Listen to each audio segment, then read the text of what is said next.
उमा महेश्वराय नमः।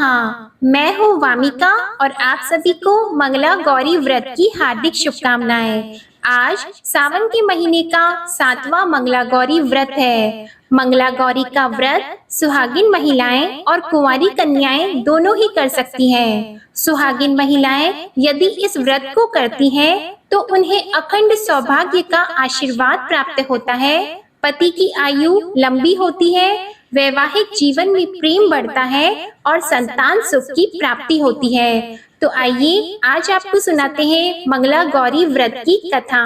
पौराणिक कथा के अनुसार प्राचीन समय में पंपापुर गांव में एक साहूकार अपनी पत्नी के साथ रहता था। उसके घर में अन्न और धन की कोई कमी नहीं थी, परंतु संतान न होने का दुख उनके मन को परेशान करता रहता था।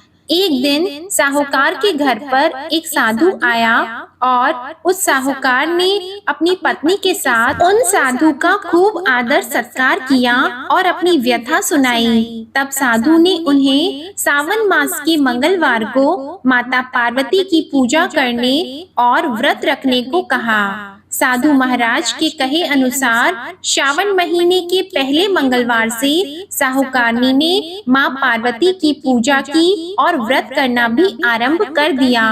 कई महीनों तक उसने मंगलवार के दिन व्रत और पूजन किया।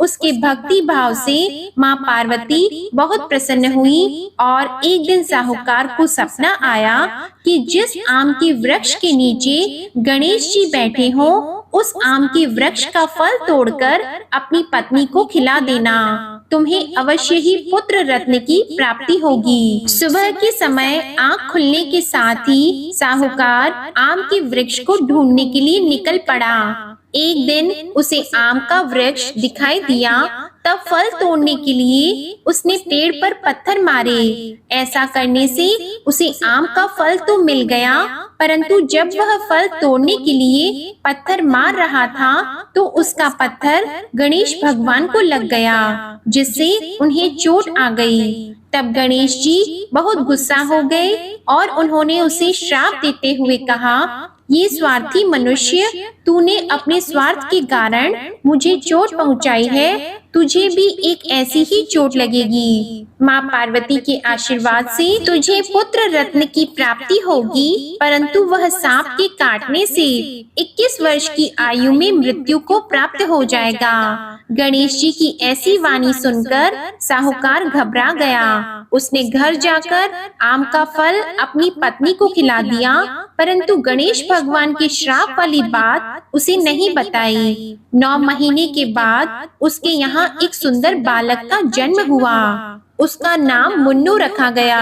साहूकार और उसकी पत्नी ने मन्नू के लाड़ प्यार में कोई कमी नहीं आने दी। धीरे धीरे मन्नू 20 वर्ष का हो गया। वह अपने पिता के साथ कारोबार में हाथ बटाने लगा। एक दिन व्यापार करके लौटते समय दोनों पिता और पुत्र भोजन करने के लिए एक गांव के पास तालाब के किनारे पेड़ की छांव में बैठ गए और भोजन करने लगे। उसी समय गांव की 2 लड़कियां उस तालाब पर कपड़े धोने आई। वे लड़कियां बहुत ही हंसमुख, फुर्तीली और सभ्य घर की प्रतीत हो रही थी। कपड़े धोते समय वे आपस में बातें करने लगी। उनमें से कमला ने कहा, हे मंगला, तुझे याद है मैं सावन की मंगलवार को मंगला गौरी का व्रत करती हूँ। अब तो अगले मंगलवार को मैं व्रत का उद्यापन करूंगी। इस व्रत को करने से मुझे सुयोग्य पति मिलेगा और मैं सुख चैन से रहूंगी। फिर उसने कहा, मंगला, तू भी अगले साल से सावन मास के पहले मंगलवार से व्रत करना शुरू कर देना, तो तुझे भी मन पसंद पति मिलेगा। इस व्रत को करने से पति की आयु बढ़ती है। कमला की बातें सुनकर मंगला भी मंगला गौरी का व्रत करने को राजी हो गई। पेड़ के नीचे भोजन करते समय वह दोनों पिता और पुत्र उन लड़कियों की बातें सुन रहे थे। उन लड़कियों की बातें सुनकर सेठ जी समझ गए कि कमला नाम की लड़की उनके पुत्र के साथ विवाह के लिए सर्वश्रेष्ठ है। तब सेठ जी ने अपने पुत्र की इच्छा जानने के लिए उससे कई तरह की बातें कही। पुत्र भी अपने पिता के विचारों से सहमति प्रकट करता रहा। पुत्र की इच्छा जानने के बाद सेठ जी ने कमला के साथ उसका विवाह करने का निश्चय कर लिया और सोचा कि ऐसा करने से मेरे पुत्र की आयु बढ़ जाएगी और कोई अनहोनी घटना भी टल जाएगी। फिर सेठ जी अपने पुत्र के साथ कमला के पीछे पीछे उसके घर पहुंच गए। कमला के पिता भी बड़े ही नाम के साहूकार थे। सेठ जी ने कमला के पिता से अपने पुत्र के विवाह के लिए बात की। दोनों परिवार कमला और मन्नू का विवाह करने के लिए सहमत हो गए। शुभ मुहूर्त में बड़े ही धूमधाम से मन्नू और कमला का विवाह संपन्न हुआ। दोनों ने पति पत्नी के रूप में बड़े बुजुर्गों के आशीर्वाद के साथ घर संसार चलाना शुरू कर दिया।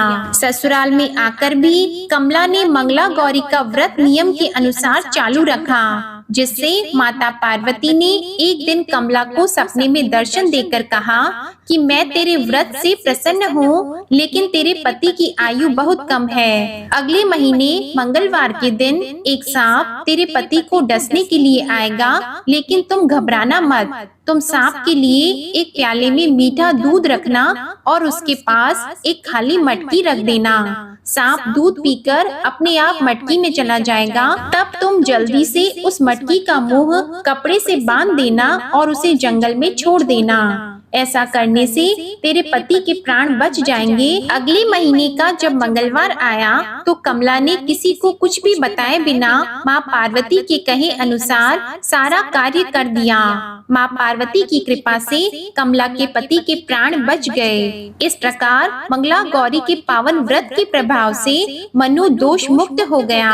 बोलो मंगला गौरी माता की जय। जब घर वालों को यह बात पता चली तो सबकी खुशी का ठिकाना न रहा। फिर पूरे गांव में कमला का गुणगान होने लगा। गांव की महिलाओं ने कमला से व्रत की विधि पूछी और वे सब भी मंगला गौरी के व्रत को करने लगी। कमला ने अगले मंगलवार को विधि विधान से मंगला गौरी व्रत का उद्यापन किया और ब्राह्मणों को भोजन करवाने के बाद दक्षिणा देकर उनका आशीर्वाद लिया।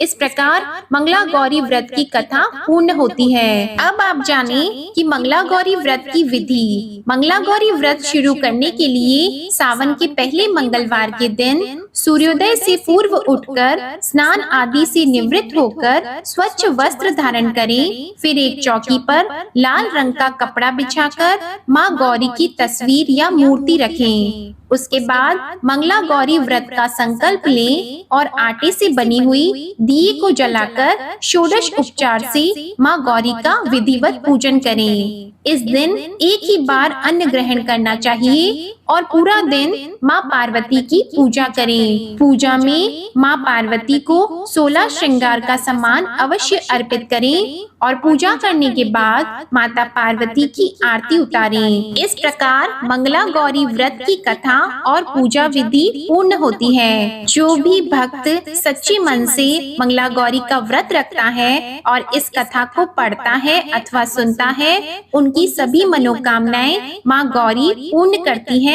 और अपना शुभ आशीर्वाद प्रदान करती हैं। प्रेम से बोलिए गौरी माता की जय। ये थी मंगला गौरी व्रत की कथा। आपको ये कथा अच्छी लगी हो तो प्लीज हमारी वीडियो को लाइक करें और चैनल को भी सब्सक्राइब करें। धन्यवाद।